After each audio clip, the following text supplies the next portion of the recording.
Hi guys, I am Trish with Unique Me 303 Healing and Empowerment. I am back with another video, stories about my Ascension Journey, things that I've experienced and things like that. Sorry, I'm having a hard time talking today. My mouth is very dry. I had a cup of coffee, and every time I have a coffee, it will make my mouth super, super dry. But anyway, a lot of the stories today are going to be about experiences that I've had with spirits, as well as experiences that I've had while doing healing on people. Looking at the clock, the number is 33. You guys can look that up on Sacred Scribes. Anyway, some of these journal entries are going to sound weird to you because I'm not reading the whole entire journal entry, but just deal with me and I'll try to get through it the best that I can. I hope that you guys are liking these. I've had a lot of comments on them, as well as people sending me messages and Messenger about how inspiring these stories are. So just know everybody's going to eventually have stories like these. They won't be the same, but they'll be very similar in nature, experiences that they'll be able to share with other people that are very similar. But anyway, let me just get on with it. 10 p.m. Took bathing suit into Jamie's room, and it felt like something was in there. I felt a little scared, but only because I thought it could be an actual live human being and not a spirit. I hurried out after only taking about 5 steps to lay it down because it felt like I was being threatened. And I said, God, please show me who or what I keep sensing and hearing so that I know what I am supposed to do with what I feel. Am I feeling and hearing them? Is it angels, fairies, spirits? What? Because that's what I've been asking for. So what I mean by that is always seen spirits and stuff like that. I've always seen things in the spiritual, not always understanding or knowing that I was telepathically communicating with them, or they were telepathically communicating with me as I was growing up. I started to ask these questions like, get me closer contact with them, help me to not be fearful of them when I sense them or hear them so that I can talk to them easier, blah, blah, blah, blah, blah. Okay, and this is what is going on, 222, as I'm looking at the clock. But anyway, where was I? And I heard it's the fear that you have. It's a fear that you have to face. And I was asking, like, what do you mean a fear that I have to face? And I heard laughing. And it's because I didn't even finish writing the whole sentence before I heard that internal voice. Anyway, why am I feeling scared or fearful? And I heard it's to prepare me for what is to come. The fear has to be gone so that I am able to connect differently. And what I mean by that is, like, once that scare tactic or that scare factor is gone, the trust that you have with those things that you're sensing and hearing and feeling is so much different than when you have that fear there. That fear will block them. 321, you can look that up on Sacred Scribe. It will also keep you from comprehending all of what they're trying to tell you, if that makes sense. But anyway, so a lot of you are going to be going through things like that where you have to get the fear out of the way. So when you see beings or hear them or whatever, it'll give you that real quick scare or what have you. Just say, why am I fearful of it? And then work past that fear. The more you work past those fears that you have when you see and hear and feel these things, the more that you will see, hear, and feel them. Okay. Where am I going to now? So I worked on my sister at my mom's, opened up her crown, third eye, and ears. She heard the ocean in both ears, and in right ear heard a voice say, not you. And her ear would move up and down. And this was so weird. We took a video of it. Literally, her ear was going like this after I was doing this work on her, and her energy was all, moving around and stuff, and it was really funny. Now, this is when I first started to do healing. This was back in 2017. So, I was just experimenting on a lot of people at that time. She also saw a white sparkly diamond in front of my third eye and nose. I looked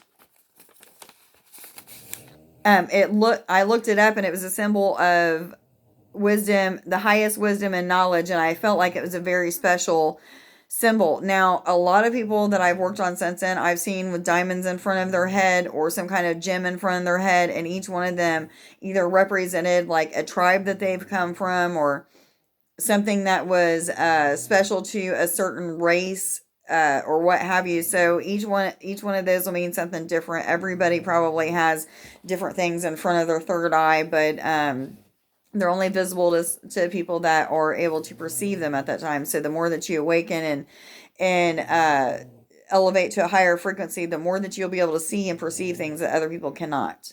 Okay. Where do I go to now? Thank you. So this is another experience with my sister. I had been doing a lot of healing on her kidneys. She has 3 kidneys, one of them being my brother's kidney that he gave her several years ago, and 2 of them being kidneys that she was born with. None of them were functioning. She rejected the one kidney after several years. But anyway, 555, about positive change and transformation. But I had been doing a lot of healing on her chakras, her bladder, her kidneys, things like that, because I was guided to, and I was told that eventually her kidneys would work and that she would be peeing again and da-da-da-da-da. Okay, so Jamie's bladder is hurting really bad. She said it cramps, but way worse. But she said it's like cramps, but way worse. It's her bladder stretching, and I told her it would hurt when it does. And I was seeing like images of it filling up with urine, and because of it not being used in 20 plus years, it was going to hurt, almost as if like if it didn't stretch out really slow, it would break, is what I was being showed. So it made me really excited, and I was like, come on pee. So still trusting and believing that she is going to fully have healed kidneys at some point. But anyway, so to get back to it, let me move on to another journal, and this is like a month or so later in 2017. Jamie came home and said that she had peed again. Now, this was the third time that she had, or second time that she had peed since I started doing work on her. The first time it was just a couple of drops that came out with a little bit of blood. This time she said that she peed again, and she was at the Moose when it had happened, and it was more than the first time that she had peed. So that was pretty cool. And then I'm still trusting and believing that her kidneys are going to be fully healed. So she comes home from her friend's house. This is the third time that she had peed. Jamie came home from so-and-so's house and said that she had peed, and even heard the sound that was coming out as she was peeing. And she was so excited. I was so excited. I know we both had tears coming out of our eyes, but it was a really cool moment for both of us.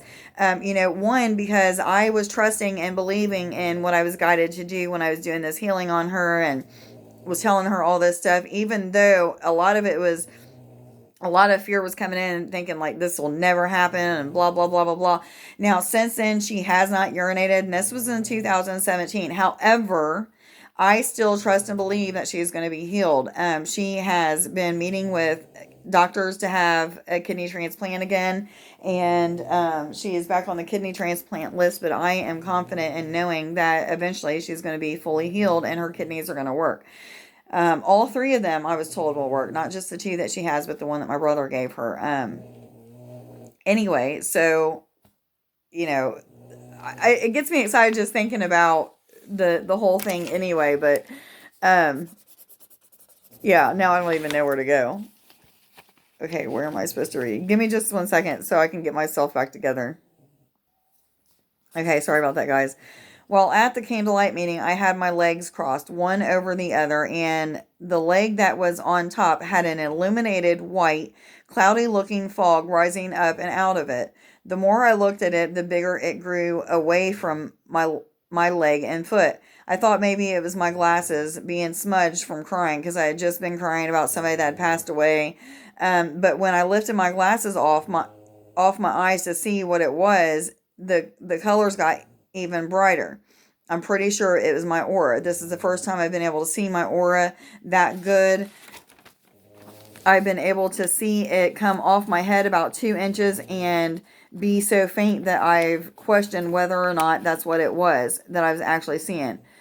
Very excited. Experiences keep happening every day more and more, and they just keep getting better and more intense every time I do have them. I've noticed that the more that I talk to people about it all, like I did with so many tonight, it keeps increasing the number of experiences, supernatural and paranormal in nature, that I have, and the more intense and longer that they last.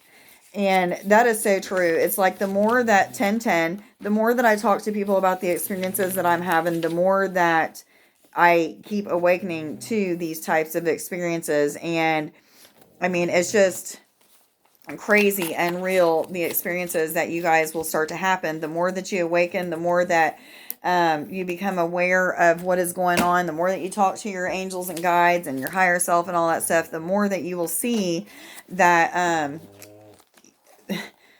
they're just amazing and unfathomable things that are going to happen to you. So here is like a epiphany or some kind of a big awakening that I had about angels and stuff. Okay, wow, boy, was I wrong. I just got a big reality check, a real good one though, about angels and guides. They aren't really what we think that they are. They are just us split into guides for ourselves. So basically, what I was shown and told is that when we are born or incarnated into a lifetime, what happens is your soul splits, and when it splits into different pieces that will create guides for you, and those guides will always stay with you. And that was something that was like a big huge awakening for me, because everybody questions like where the guides come from and things like that, and I'm sure we have other guides that don't come from that way or what have you, but it was pretty cool when I had seen how that had happened. I literally had like this big like experience that had happened with it, but it was pretty cool. So I came home and worked on Sis's kidneys again. On Sis again, seeing all of her kidneys glowing, and felt pulse in my hand from them.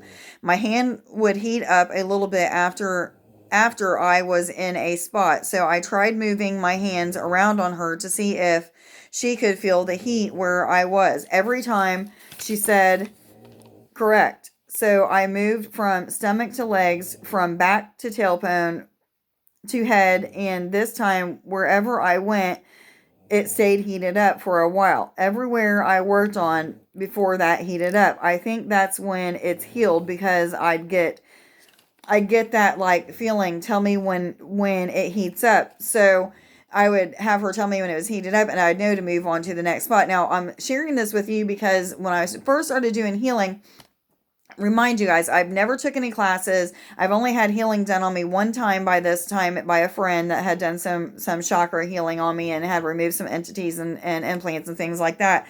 But everything that I have ever done healing wise has been guided. I've never took any classes, never took any courses.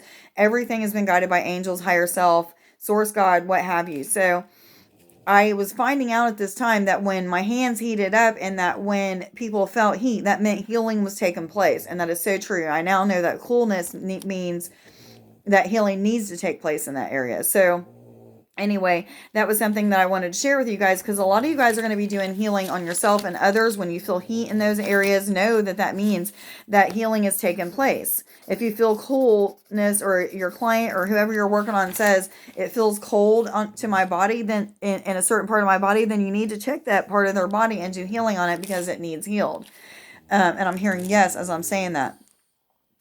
This is another entry. My awareness of my ego, the negative ego, has been very amped up, and I feel it dissolving more and more with each time I stop saying or not say at all things that I'm told not to do.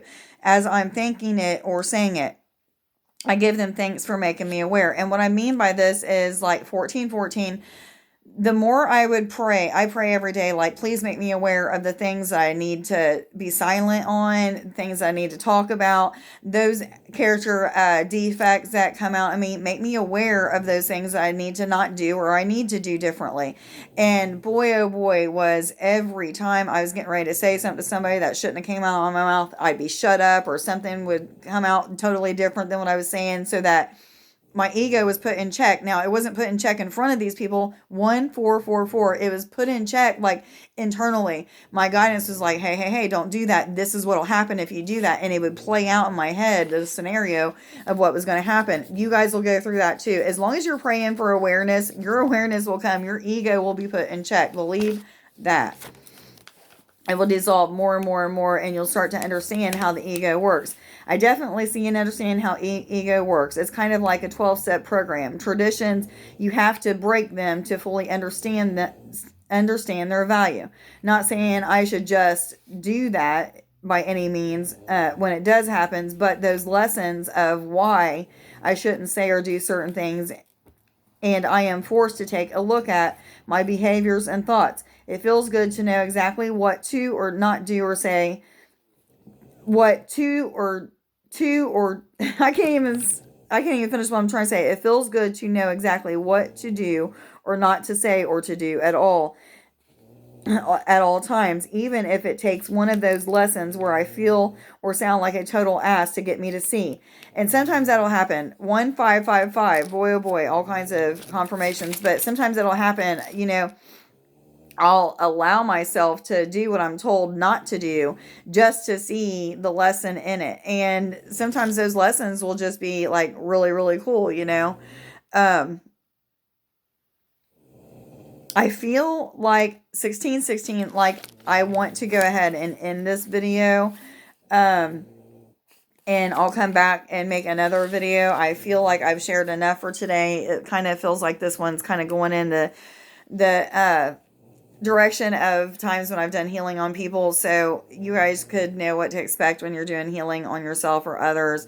Expect all kinds of crazy experiences to happen, because they will. But anyway, I hope everybody enjoyed this video today, and these stories are a little bit different than the last couple that I've made. But anyway, I hope everybody will like, share, and subscribe, and follow if you don't already. Please share this video. If this video or any of my videos have ever helped you, you guys are my form of advertisement. It's greatly appreciated. If you'd like to make an appointment for a healing or a channeling or even a reading, anything like that, please follow the description link below.